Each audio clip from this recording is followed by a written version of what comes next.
PSG, c'est quelque chose de réel. Et si vous savez pas ce que c'est que l'effet PSG, eh bien, je vais vous l'expliquer. Mais n'oubliez pas que je suis avant tout un streamer et que ce que vous voyez de moi sur TikTok, ce n'est que du bonus. Mon vrai contenu se trouve pendant mes lives sur Twitch. Et désolé pour le live Twitch d'aujourd'hui, les gars, je me rattraperai mardi. L'effet PSG, c'est la capacité que les médias ont à sous-estimer cette équipe et à glorifier leur adversaire pour ensuite nous expliquer que l'adversaire était beaucoup trop faible une fois que le Paris Saint-Germain l'avait humilié. On le voit notamment cette saison avec Chelsea, mais globalement, vous l'avez vu toute la saison dernière. Chaque fois que le Paris Saint-Germain affronte un adversaire, c'est toujours un mastodonte en approche. Et puis lorsque le Paris Saint-Germain l'a battu assez facilement, ou en tout cas avec l'impression de ne pas avoir galéré, eh ben on va toujours vous expliquer que finalement cette équipe était faible. Lorsque le PSG chute comme face à Chelsea en finale de la Coupe du Monde des clubs, on nous explique que finalement on a survendu le Paris Saint-Germain lorsqu'il y a eu 2-3 bonnes critiques au niveau de la presse qui sont tombées sur l'équipe. D'ailleurs, cette même presse nous expliquait que si le PSG affrontait Chelsea en Ligue des Champions, eh bien le PSG allait énormément galérer puisque Chelsea était un peu la kryptonite du Paris Saint-Germain. Au moment où le tirage au sort a été annoncé, tout le monde s'est frotté les mains à l'idée de voir le Paris Saint-Germain en galère en nous expliquant qu'on allait voir le vrai niveau de cette équipe pour aujourd'hui nous expliquer qu'au final la faiblesse de Chelsea est ce qui a expliqué les deux matchs, alors que du côté de Chelsea ils sont tellement déçus d'avoir été éliminés par le Paris Saint-Germain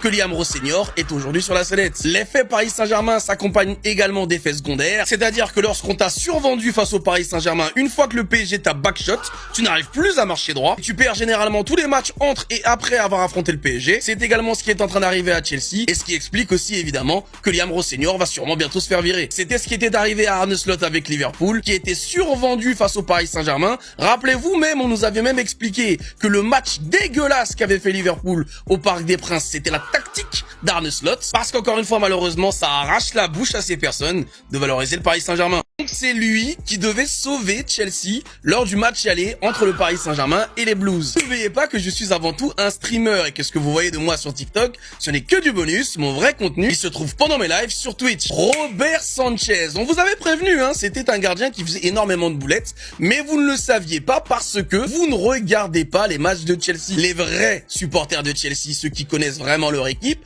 n'ont absolument pas critiqué Jørgensen lorsqu'il a affronté le Paris Saint-Germain. Le ballon qu'il a perdu face au pressing de Bradley Barcola parce qu'ils le savent pertinemment. Robert Sanchez, il est capable de faire pareil, voire de faire pire. D'ailleurs, beaucoup de supporters de Chelsea estiment que s'ils sont actuellement 6e de Première Ligue, eh ben c'est entièrement de sa faute. Pour rappel, hein, lors du match aller, il était totalement disponible, il n'était pas blessé, il était donc sur le banc, choix de l'entraîneur, parce que ce gardien est capable du meilleur, mais surtout du pire. Donc encore une fois, les experts qui voulaient nous expliquer que la victoire du Paris Saint-Germain face à Chelsea n'était due qu'à l'inexpérience de Rosseignor d'avoir changé de gardien avant un match aussi important. Ah, je suis désolé, hein, vu le style de jeu de Robert Sanchez et la façon dont il enchaîne les boulettes, que ce soit cette saison ou même les saisons précédentes, il aurait été également tout aussi ridicule que Jørgensen au Parc des Princes, et lui aussi il en aurait pris 5. Get me out on PSG, man, so we can get them out and have no excuse this time as well.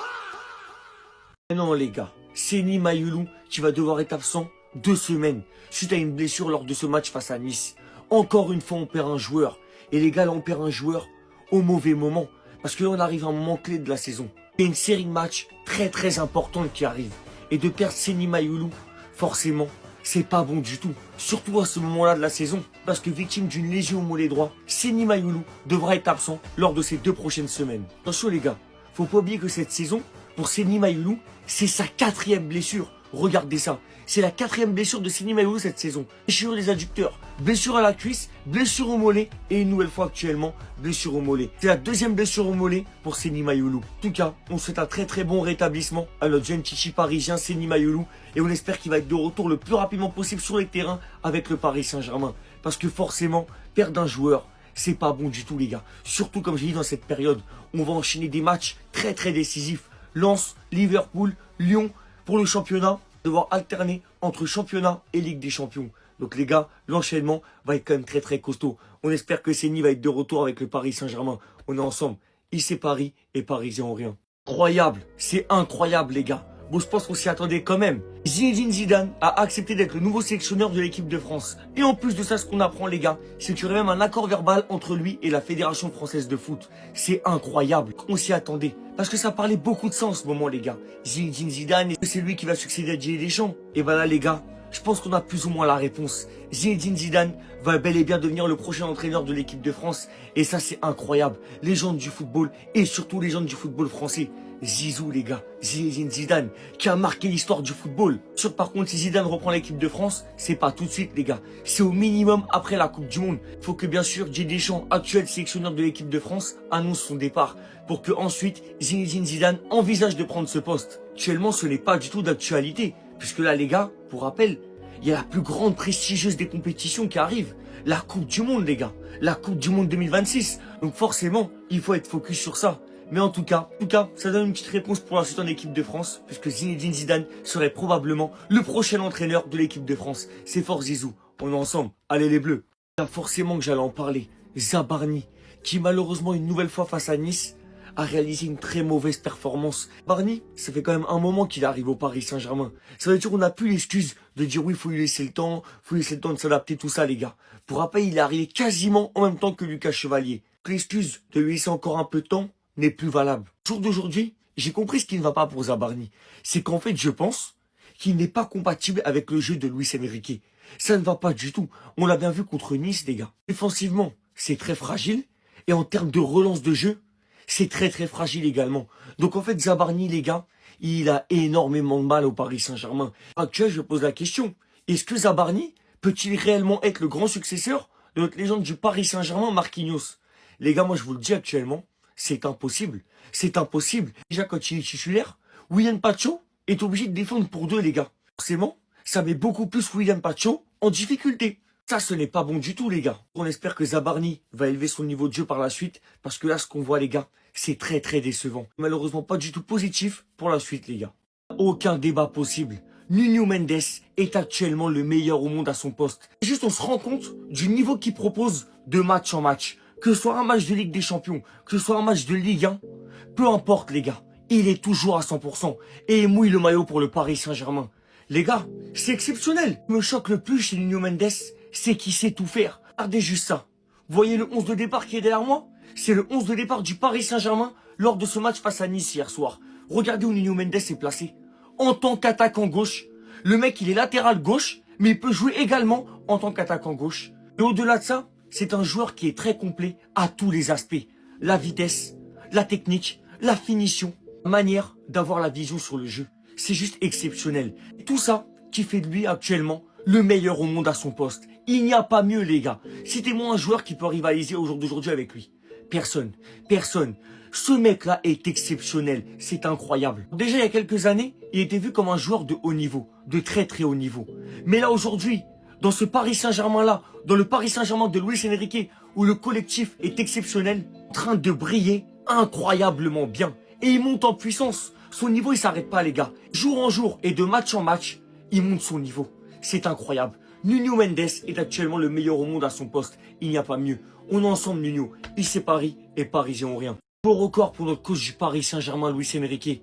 Oui, les gars, parce que hier soir, avec cette victoire du Paris Saint-Germain, Luis Enrique est devenu le coach le plus offensif de l'histoire du Paris Saint-Germain. Il est venu détrôner un certain Laurent Blanc, les gars. Regardez cette stat incroyable. 393 buts en 161 matchs joués. Et regardez Laurent Blanc, 391 buts en 173 matchs joués. Et si on regarde cette stat et on la comprend bien, Luis Enrique a réussi à faire marquer plus de buts au Paris Saint-Germain en jouant moins de matchs que le Paris Saint-Germain de Laurent Blanc. Mais c'est exceptionnel. Ce mec-là, les gars, il est incroyable. C'est pas pour rien qu'on dit que c'est un coach légendaire. On disait que le Paris Saint-Germain de Laurent Blanc était impressionnant. Mais franchement, comment le remercier, les gars? Comment le remercier? Est-ce qu'on en parle de tous les trophées qu'il a remportés avec le Paris Saint-Germain depuis son arrivée? Oui, parce que depuis son arrivée en 2023, Luis Enrique avec le Paris Saint-Germain, c'est 3 trophées des champions, 2 Ligue 1, 2 Coupes de France, une Ligue des Champions, qui est la première Ligue des Champions de l'histoire du Paris Saint-Germain, une Super Coupe d'Europe, qui est également la première de l'histoire du Paris Saint-Germain, et une Coupe intercontinentale, qui est également la première de l'histoire du Paris Saint-Germain. Mais comment le remercier, les gars? Légendaire, faut dire les termes. Luis Enrique est l'un des plus grands entraîneurs de l'histoire du football. Voir le meilleur, c'est fort Lucho. On est ensemble, ici Paris et Parisien ou rien. C'est bon que j'allais en parler, les gars. Lucas Beraldo au poste de numéro 6, au poste de milieu de terrain. C'est vrai, les gars, quand Lucas Beraldo est positionné en tant que défenseur central, il a beaucoup de mal. Il a beaucoup de mal à défendre et beaucoup de mal en termes de relance de jeu. Soit pour rappeler le contexte, Lucas Beraldo est rentré en cours de jeu et cette fois-ci, Luis Enrique a fait le choix de le placer en tant que numéro 6, c'est-à-dire en plein cœur du jeu parisien, au milieu de terrain.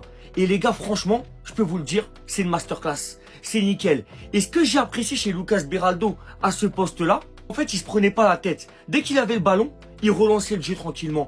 Une petite passe tranquille, ça partait de l'avant, ça revenait. Les gars, c'était un point d'appui. Et forcément, c'est très très positif. Alors oui les gars, vous allez me dire c'est qu'un match de Ligue 1, tout ça.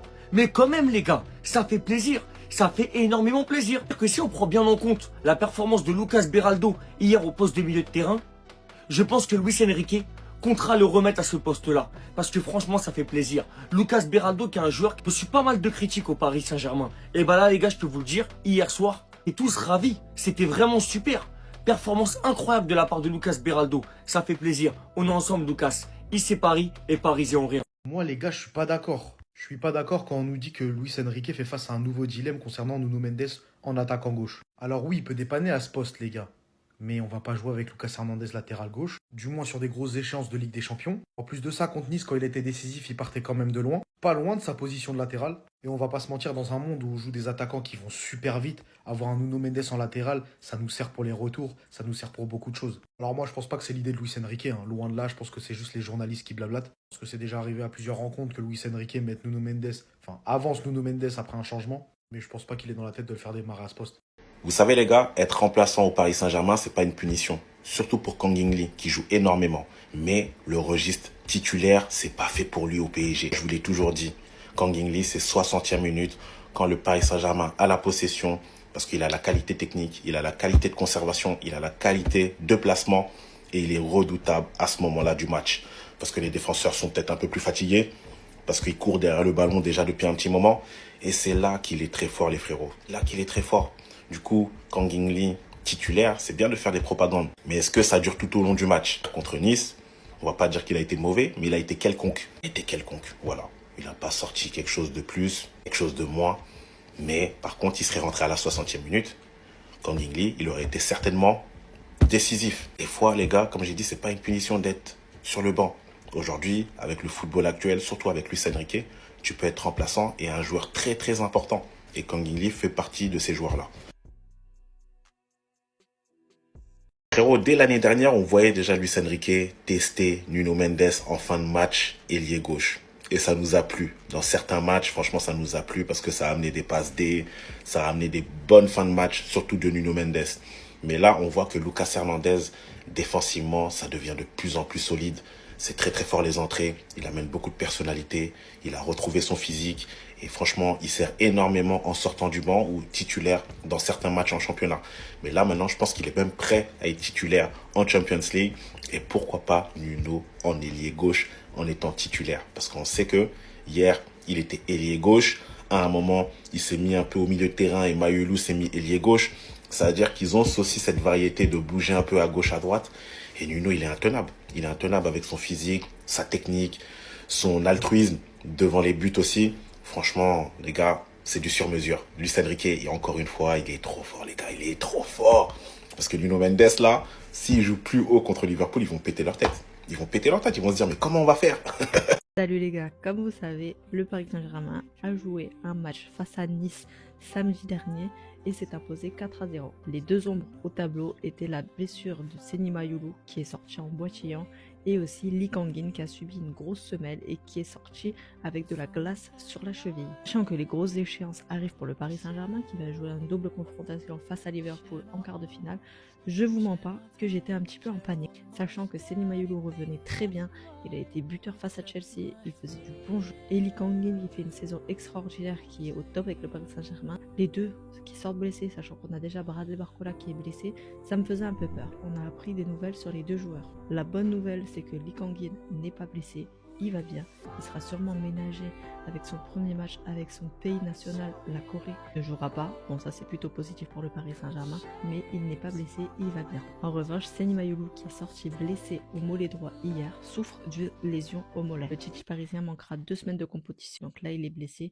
il va manquer le rassemblement avec l'équipe de France, il devrait sûrement revenir après le rassemblement, mais on sait très bien que les lésions au mollet, des fois ça peut être un peu plus long, donc ne soyons pas trop heureux non plus. Cette saison c'est le 4e coup d'arrêt pour Seny Mayulu, la 4e 4e blessure. Les adducteurs en début de saison, une gêne à la cuisse, et là il a rechuté au mollet. Très frustrant pour notre Titi parisien qui revenait et qui voulait jouer. J'espère que ça va aller et qu'il reviendra bien dans 2 semaines. Salut les gars, comme vous savez, nos joueurs du Paris Saint-Germain sont partis en trêve internationale avec leur équipe nationale. Elle sert à rien cette trêve. Personnellement, je trouve que cette trêve c'est du grand n'importe quoi. Elle est placée entre les grandes échéances de chaque club et elle ne sert à rien. Ce sont des matchs amicaux. Alors oui, c'est peut-être une préparation à la Coupe du Monde, mais à part fatiguer et blesser les joueurs, pour moi c'est tout ce que ça va rapporter. Elle n'avait pas besoin d'être là en plein milieu. Les joueurs ont une Ligue des Champions à jouer dans 2 semaines. Ils n'ont pas besoin d'avoir 2 matchs à rajouter. En plus, avec des risques de blessures, de l'intensité. Par exemple, la France va jouer le Brésil. Ça va être un match d'intensité pure. Et en plus, on va pas compter sur Deschamps pour mettre nos joueurs du Paris Saint-Germain sur le banc. À mon avis, Ousmane sera titulaire, Désiré Doué sera titulaire et la plupart des joueurs vont risquer de se blesser. Quand on voit nos joueurs comme Vitinha, comme João Neves qui ont été appelés avec l'équipe du Portugal et qui sont déjà cramés, mais je trouve ça d'une absurdité folle. Alors après, peut-être que je parle pour rien et qu'ils vont être laissés sur le banc, mais je vais vous dire la vérité, j'y crois même pas qu'ils vont être laissés sur le banc. Pour moi, les sélectionneurs des équipes, ils vont les faire jouer, c'est normal, c'est des bons joueurs, vous allez me dire. Oui, ok, sauf que dans 2 semaines, ils ont un match face à Liverpool et là, ils vont être cramés. Ou pire, ils vont être blessés. On a déjà Bradley Barcola qui est blessé, c'est Nimayulu qui est blessé. Enfin, pour moi, c'est vraiment une absurdité folle et elle me fait vraiment peur cette trêve. Et vous, qu'est-ce que vous pensez? Pour vous, c'est utile ou vous aussi, ça vous fait peur cette trêve internationale? Luis Enrique, il arrêtera jamais de nous surprendre. C'est fou. Beraldo au milieu de terrain. Et le pire, c'est qu'il a été excellent. Il est rentré, il a remplacé Seny Mayulu qui est sorti sur blessure. Et Seny Mayulu étant au milieu de terrain, nous avons déjà notre défense. Beraldo est rentré au milieu de terrain. Je me suis dit, mais pourquoi Mendes en attaquant, Beraldo au milieu de terrain, et bientôt ça fait en numéro 9. Il a pris la place de Mayulu au milieu de terrain, alors que Lucas Beraldo est un défenseur central normalement. Et il a été excellent. Mais wow! Monsieur Beraldo au milieu de terrain, c'est très très fort. Et ça, à mon avis, il va falloir le travailler tout ça. Vous savez tous que la qualité de passe de Beraldo était très bonne. Et hier, il a été très bon. Il était disponible pour ses coéquipiers. Il a fait des bonnes passes. Il était à l'aise dans le jeu. Il a fait de la création de jeu. Il a été très bon au milieu de terrain, Lucas. Il n'a pas eu beaucoup de pertes de balles non plus. Moi, je vais vous dire un truc. Prenez-moi pour une folle ou pas, mais je préfère Lucas Beraldo au milieu de terrain qu'en défenseur. Et vous, qu'est-ce que vous avez pensé de Beraldo au milieu de terrain hier soir?